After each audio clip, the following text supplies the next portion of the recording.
Good morning and thanks for joining us. Holly Shields here for 𝐊𝐴𝐴 TV, welcoming you all to another edition of Executive Corner Expert Talks, the show where we bring you industry leaders, successful business owners and market experts all under one roof to help you discover the latest economic insights. On today's show, we're joined by Kris Stewart, CEO of Qmusic, Queensland's music development association, aka the backbone of the state's contemporary music economy. Welcome to the show, Kris. It's a pleasure to have you with us. I'm excited to be here. Great to have you on. Before we get started, I've just got to say congratulations on your appointment as CEO. It's been a very fresh 3 weeks, I believe. Yeah, that's right. Previous, I was in the live entertainment industry, sort of more from the venue and festival perspective. I was heading Brisbane Powerhouse, which is sort of a major venue here in Brisbane. But the opportunity to sort of come to an organisation like Qmusic that sits across the entire industry, I think is really exciting and will give me hopefully a great chance to affect some change and really support some people. Absolutely. Sounds like you're just getting started. Just is exactly the right word, just. So to kick things off, for those who might not know, what are the various ways Qmusic supports artists and the live music industry? Yeah, so Qmusic's the peak body for live music here in Queensland, and it sort of has a couple of different ways it helps. One is as, a traditional peak body which works closely with government and other stakeholders, making sure they understand what the reality of the live music industry is at the moment, both in challenges, but also what it's able to do for the economy here in Queensland, especially the nighttime economy. So we work closely with those as a sort of information source, sometimes lobbying and applying pressure when it's needed, certainly making sure government understands. The other side is there's a whole bunch of programs that we do, which ranges from things that are quite grassroots. They may be grants programs, there's awards programs, there's scholarships, there's some international exchanges that we help facilitate. There's Qmusic Connect, which is an industry development and support program that we do across all of Queensland, helping the music industry, especially early career artists, with understanding how to best maximise existing opportunities in the music industry.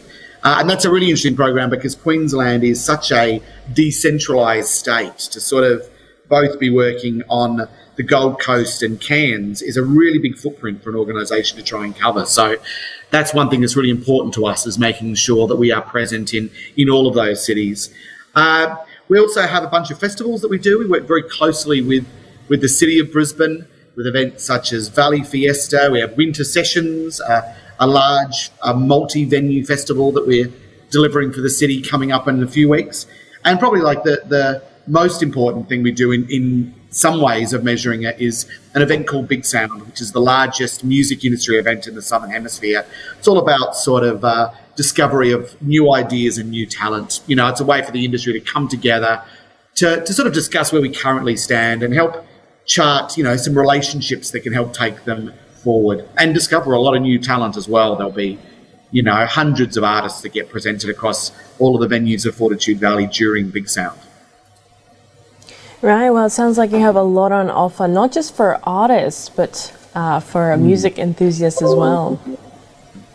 Yeah, I think that's really important for what the value of the organisation is, that the music industry is a very big tent. It's, there's the part that I think the general public sees, which is obviously the artists, those very live events. But what supports that is a really big network of live venues, of people working back of house, of it's an industry where a lot of that iceberg is sort of unseen. And because of that, it contributes, hundreds of millions of dollars to the Australian economy, to the Queensland economy. And I think is a very important part of making sure precincts such as Fortitude Valley are vibrant all year round. We want to give people reasons to come in that is really diverse, and I think engaging with the live music industry is a really exciting part of that. Absolutely. And what do you see as the challenges for the industry at the moment? Well, there's probably one big challenge that you've maybe heard of that's sort of going on at the minute. I think I think uncertainty is a real challenge for live music at the moment. If we're speaking directly about Queensland, a couple of weeks ago, we were very confident. We were moving from most of our live music venues sitting at about 50% capacities. We were hoping to get that to 75. We were in a process of restrictions easing when we hit this current set of lockdowns. And even as we came out of that, most venues are back to sort of 20% capacities. If you're working at one person every 4 square metres, most venues are just shutting down in that context. There's no real way for it to be commercially viable once you're working under those sort of pressures. So how we come out of COVID is a really interesting, the recovery. I think a lot of the industry had hoped we would be much deeper into recovery now. I think they had hoped we would be like a lot of other industries. But the one thing we've really learnt from lockdowns especially, but also border closures, is they don't hit every industry in the same way. And the live music industry, the food and beverage industries, a lot of those hospitality-based industries, a lot of small businesses are taking much more of the financial and economic burden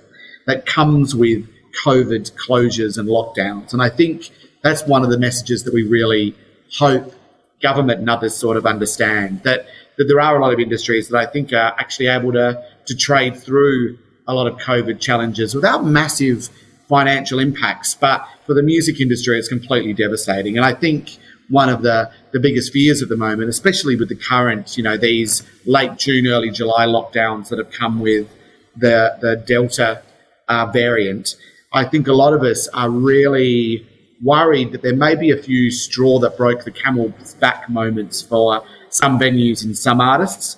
It's almost one last bridge too far. 15 months into the lockdown, there's a lot of money has been lost by this industry. And I think how we support people through that, because I think the value of the live music industry is enormous, and we definitely need it to still be there 3, 6, 9 months, 5 years from now. Absolutely. And you mentioned that the money lost just then. The $7 million in funding that the industry was awarded in the budget, has that at all put a dent in the financial losses? Well, that's certainly the intention. And a lot of the conversations we've been having and the work we've been doing with the state government has been about how to make sure as much of that water as possible gets on the plants that need it. I mean, that's the sort of situation we're facing. So I think there's probably 2 stages that we're going to look to work with the state government on happening reasonably urgently. One is part of that money pretty quickly being able to be accessed by venues. There's a lot of venues that I think are right at a point of solvency issues. If we don't step in and give them a path through this, that period post-JobKeeper, there was, I think, this sense that businesses were able to trade at 100% again. And maybe if you were Harvey Norman, you were, but a lot of food and beverage operators, a lot of music venues just weren't. The capacity issues meant that they were still running at losses. And I think an immediate injection from that $7 million to help key music venues is probably one of the very first steps that we will hope to help facilitate happening with the state government. I know it's right on their mind. The other one that we're exploring a lot with them at the moment, and we hope there's a path forward, is how we can help individual musicians, how we can help practice, because I think they're a section that there's a lot of growing visibility on how much individual damage there's been and how much kind of financial stress is still happening for those. And that'll be a supply chain problem. If that breaks down, then, we need to solve things on both sides. If we start to lose venues, we lose the platforms for the music industry to sort of commercialise and monetise to make money. But equally, if we don't have those artists ready to step into those venues and perform, then it doesn't matter how many venues we keep open, that supply chain will have been broken. So we need to sort of look at how we can support both fronts at a very critical time to make sure we survive this and we return and recover as successfully as possible. That's definitely the hope, and I agree with you that the the money needs to go where it's needed. Especially, I think, for those young artists who've suffered the most challenges under COVID. Yeah, I think one of the things, being an emerging artist is always a challenging thing. There's probably not too many mums encouraging their children to spend a lifetime in live music. It's going to be a difficult game at the best of times. There's what's that thing they say, you could make a killing but you can't make a living. It's a very challenging practice to be in live music.